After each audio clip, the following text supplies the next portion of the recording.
Hey, what's going on, guys? Welcome back to another episode of Prepared Utah. Today, I wanted to talk specifically about how to be prepared. And it's very easy to say that. A lot of people actually think they're prepared, but if you're new to this, you might not understand the basic concept and the first steps in making yourself become better prepared. I mean, let's be honest, the idea or the concept of a prepper or somebody who prepares is not exactly a positive one.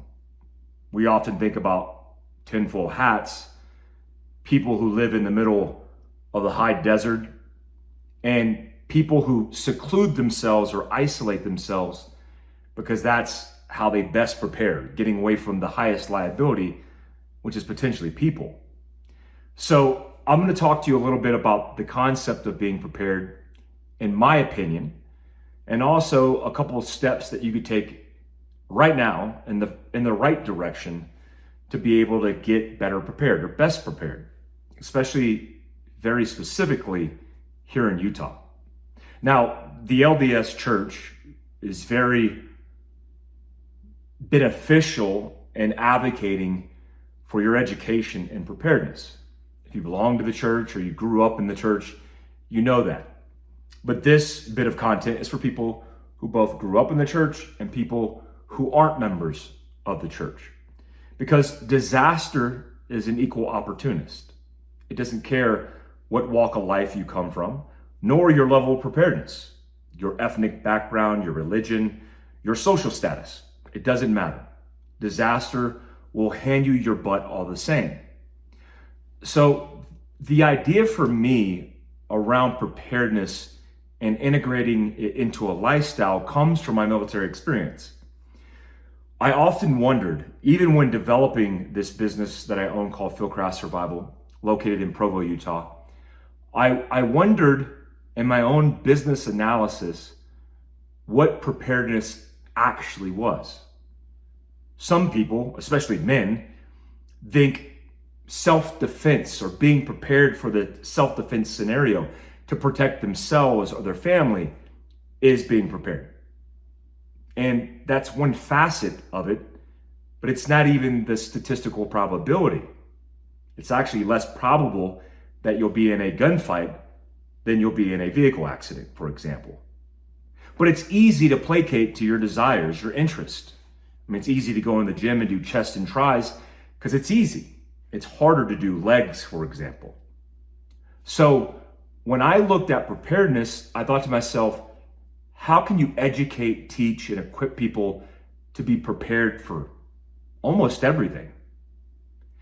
And then I looked at my career field.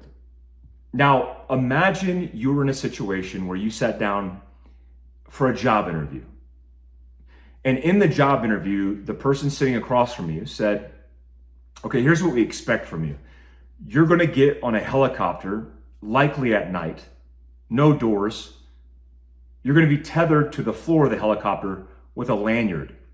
You're going to have a gun, kit, grenades, all the ammunition, and you're going to be with a group of people. You're going to fly out to a situation where we expect the worst. Yeah, we'll pray and hope for the best, but we expect the worst. Let's say, for example, this particular job was 13 foreign fighters in the middle of a safe house on the border of Syria. Your job was to go into that to kill or capture bad guys. And not only were you going to do it, but you were going to hover the helicopter over the objective and fast rope on top of it. And then all of the people that you're going against are going to be rigged with suicide vests, explosives, machine guns. And their only goal and objective in life is to harm you and your brothers in arms. Now imagine that was your profession. That was your job. You showed up on day one and that's what you were expected to do. How would you fare? How well would you do? Well, if you're a civilian and have no understanding of context, that's what special operations guys do all the time. In fact, that was my job for nearly 2 decades.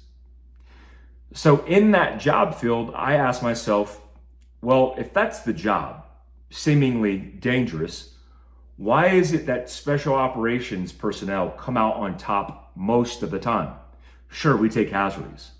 But like I've debated people before, many times before, when I say special operations as a job isn't dangerous, what I mean is we have an expectation of that career field. We know what to expect, and we also are prepared and trained for that expectation. So what if you're a cook or a truck driver and your reasonable expectation was you were supposed to be cooking or driving, and then somebody tells you to get on a machine gun and drive down one of the most dangerous roads in Iraq? You think that's dangerous? Absolutely.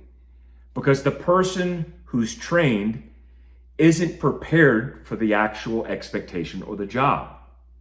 And so that, in a nutshell, is what preparedness is all about. And we have a lot of false expectations, ego and arrogance, that disconnects us from this virtuing of preparedness and the reality of preparedness. So if I thought, for example, there was a job like in special operations where you were intended to do the hardest thing in the worst case scenario, well then what makes those people, what makes those personnel, what makes those soldiers prepared? And I thought about that. I thought about my career, the assessments and selections, the training. And then I realized it's not any one thing. There's not one thing that's specific. You know, a tactical instructor that works for his own company would tell you it's all about the gun. It's all about the defense. Just as a person who teaches defensive driving will tell you it's all about the vehicle. It's all about your capability behind the wheel. What I've realized is it's everything. It's all of that.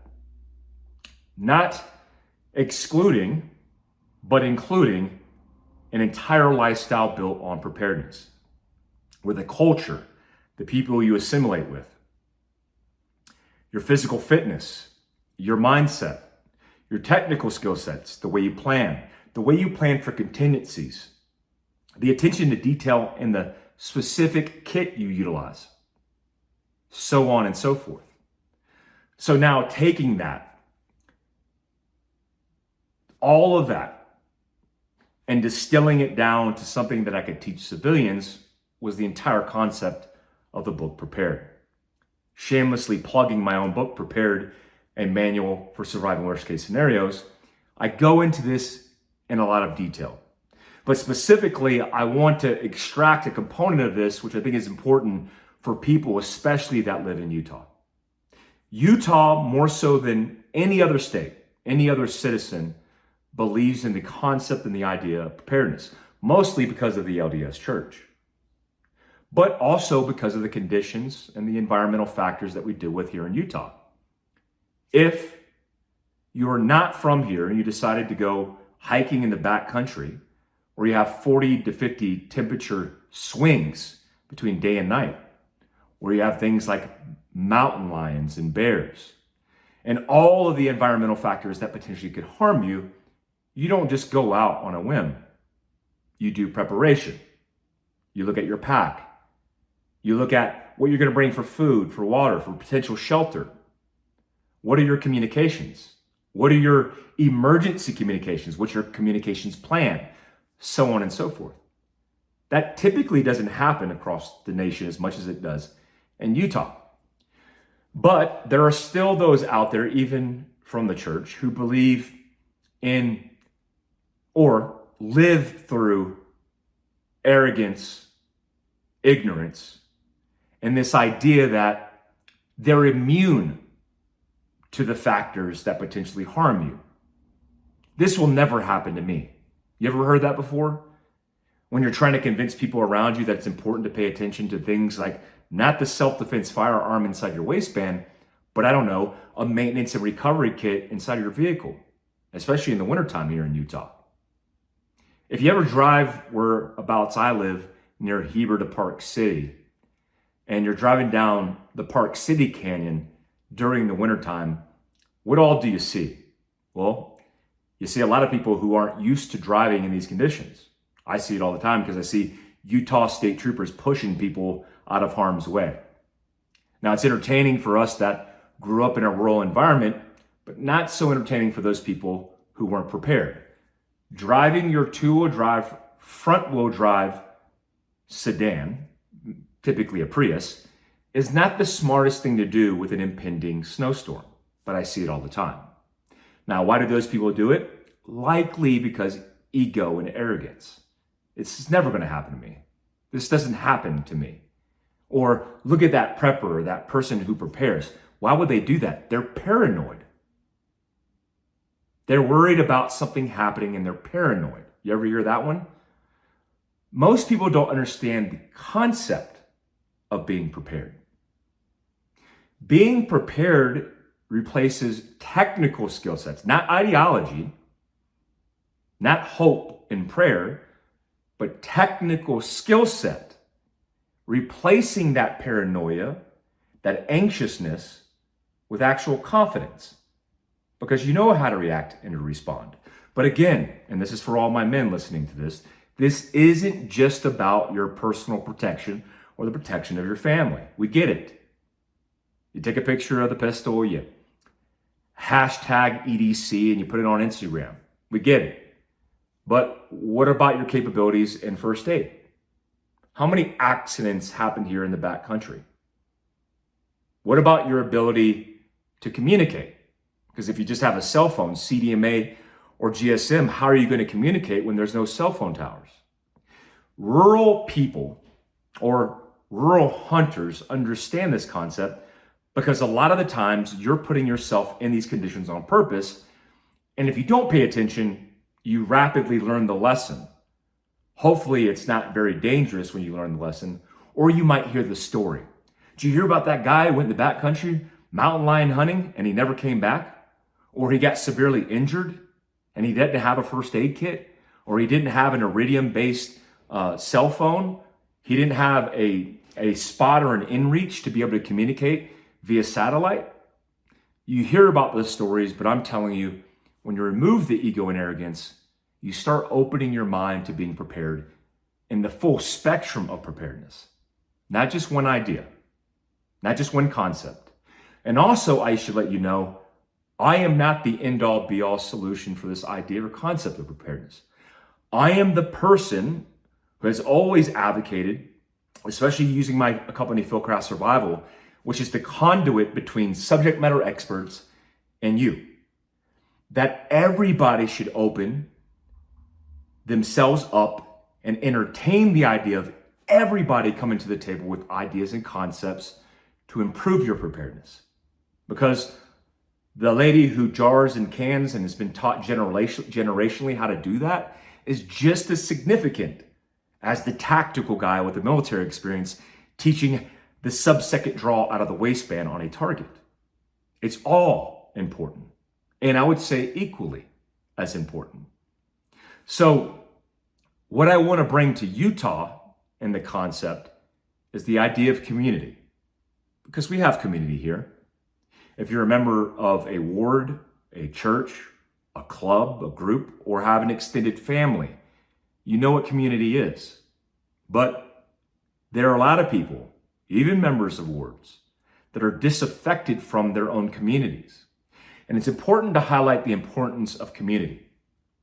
Everybody thinks like Wolf 21, this is my sleep aid health and wellness company, derived from the concept and the story of Wolf 21 that was reintroduced into Yellowstone with several other wolves. It actually relates to my story about community. You see, Wolf 21 was a lone wolf. He wasn't the alpha. And you think, well, the alphas become betas and they're not leading packs. But in this particular instance, you had Wolf 21, that was his tag number, that decided to displace from his pack because he wasn't the alpha. And he wanted to start his own family. And he did that through a lot of pain and a lot of hardship. In fact, he met another wolf and decided to start a pack in a den with that wolf. That wolf's sister came along, and she was the apex, the alpha female, and tried to intervene. As they fought for who was going to take over, both of them were pregnant with their own dens. And so he had two families displaced from one another. The sister that came in to the story winded up killing the other one. And this is unfortunate, but this is what happens in nature. It's like real life. There are tragedies. And for the first time, as recorded by people who study wolves, we saw something very unique happen, where the wolves took the babies from the other den, where they normally would be killed, and consolidated dens to create a super pack. At peak, Wolf 21's pack was 37 wolves. 37 wolves that would go on hunts and survive. Not just survive, but thrive. This started many of the other packs, including wolves that you would see today, that originate from the thinking outside the box and the community that Wolf 21 built. Now, obviously, those are tie-ins to an analogy, but the concept is simple. The lone wolf will not survive. The wolf that will thrive is the one that builds a family, a strong family unit, and builds a community, a tribe, a wolf pack. So there are a lot of people out there, more so now because social media has disconnected us. Isn't it funny the concept of social media has made us less social? Because you think if you're interacting on your couch with people, well, why would you go out and interact with people in real life? I mean, think about the habits that you have or that you see, where people are more invested on their cell phones than they are their actual families' lives.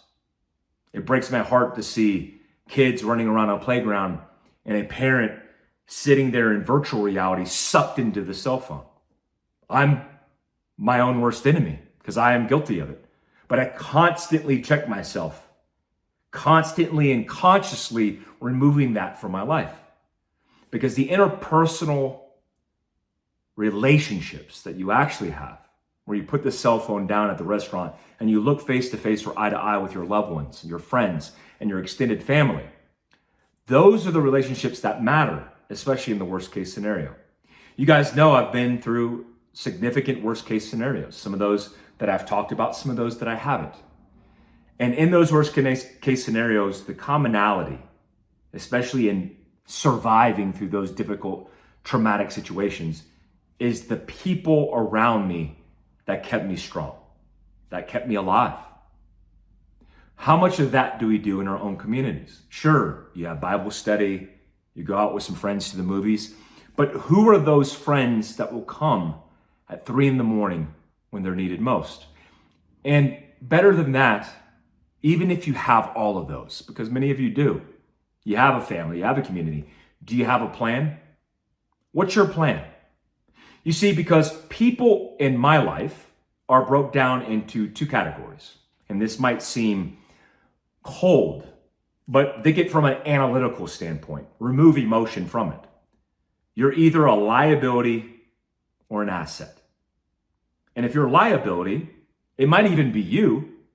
You could develop your skill sets to become an asset for your family, for your community, especially in the worst case scenario. Because just like trauma that you experience in your life, when something traumatic happens, you're not worried about social media. You could care less. What you care about is surviving. And then all of the distractions and the fat is immediately trimmed, and the focus is your inner circle. I'm going to give you 2 rules of thumb to operate off of. These are the tangible takeaways. 1, sum of 5. You are the sum of 5 of the closest people to you. You're the collective, the sum. So if you have 5 really good people, think about it. Think about the 5 closest people to you. All 5 of those people dictate who you are, how you are, your character, your values, your ethics, likely determined by the sum of those five. And you might have friends, for example, that aren't the best example. Well, they're the ones who pull you out to the bar. They're the ones that pull you out to the club. They're the one who pulls you away from your family and distracts you with all these things that mean absolutely nothing. So are those friends assets or liabilities? And if there are liabilities, have you vocalized to them, because they're not a very good person, that this behavior isn't acceptable? And have you given them an ultimatum? You might have to, especially if you care about who you are. You see, the sum of five is the collective. And if you have five assets that your closest tethered network, your closest tethered family, you're going to be strong as a tribe and a community. And I keep it small. Five is even stretching it for me, because my circle is very small. Sure, you have associates and you have friends, but I'm talking about the people at 3 a.m, or the worst case scenario. I don't know, maybe the person who would donate an organ to you. Whatever it means to you, those sum of five.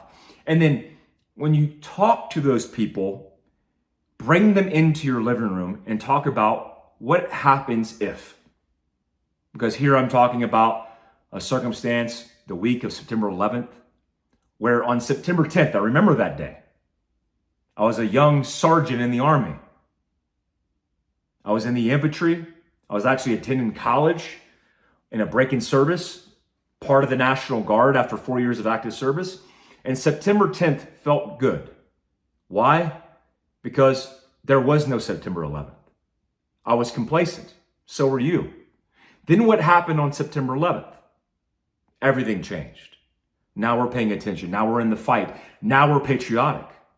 Well, right now, today, our society has a September 10th mindset. So where is your mindset? I don't think you have to prepare for war, but certainly you have to prepare for the catastrophe. Because of all the social, economic, and political issues that we're dealing with, there might be a time and place. And don't say it doesn't happen in Utah. During the BLM and Antifa riots in Provo, Utah, an elderly man was shot in his chest with a .380 ACP from a middle-aged white guy. Why? Because that gentleman who was driving on his way to work ran into the crowd, was complacent, not prepared, and then some thug shot him from the sidewalk. Who would have thought that would happen here in Provo, Utah? But it happens all over the country, just like it happens all over the world. So you could be arrogant and egotistical to it and think it will never happen to me, and you'll just be a victim.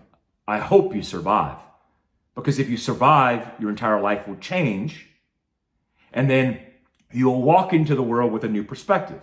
Not paranoid, not chaotic, but confident in your ability to prepare for the worst case scenario. I certainly know from my experiences in war, but I'm not preparing for war.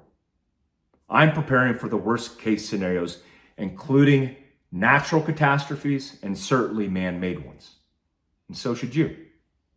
Guys, I appreciate you.